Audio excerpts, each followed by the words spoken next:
നമ്മൾ പ്ലാൻ ചെയ്യുന്നതൊന്ന്, എന്നാൽ നടക്കുന്നത് വേറെ ഒന്ന്. പലരുടെയും ജീവിതത്തിൽ ഇങ്ങനെ ഒരു ഫേസ് ഉണ്ടാകും. എൻട്രൻസ് എക്സാം റിപ്പീറ്റ് ചെയ്യാൻ സമ്മതിക്കില്ല എന്ന് വീട്ടുകാർ ആദ്യമേ പറഞ്ഞു.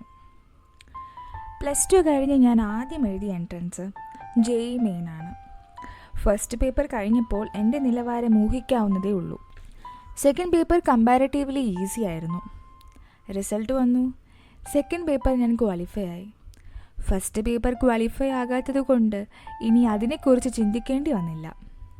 Then I attended KEAM. 2 weeks crash കോഴ്സിന് പോയി അറ്റൻഡ് ചെയ്തു. Again first paper was quite difficult. Second paper comparatively okay ആയിരുന്നു. റിസൾട്ട്സ് വരാൻ ഒരുപാട് ടൈം ഉണ്ടായിരുന്നു. അത് കഴിഞ്ഞ് നീറ്റ് എഴുതി. കീം കഴിഞ്ഞ് നീറ്റ് എക്സാം വരെ എൻ്റെ വീടൊരു ജയിലായി എനിക്ക് തോന്നി. I was super stressed. NEET compulsory medical entrance ആക്കിയ ടൈമായിരുന്നു. അറ്റൻഡ് ചെയ്തപ്പോൾ ഐ വാസ് ഡാം ഷുവർ എനിക്ക് കിട്ടില്ല എന്ന്.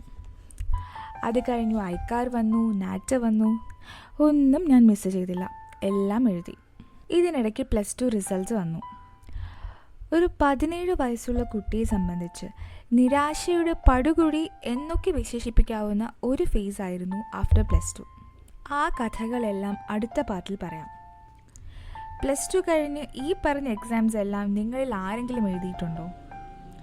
ഈ സിറ്റുവേഷൻ റിലേറ്റ് ചെയ്യാൻ ചിലർക്കെങ്കിലും പറ്റുമായിരിക്കും. അപ്പോൾ ടു ബി കണ്ടിന്യൂഡ്. ബൈ.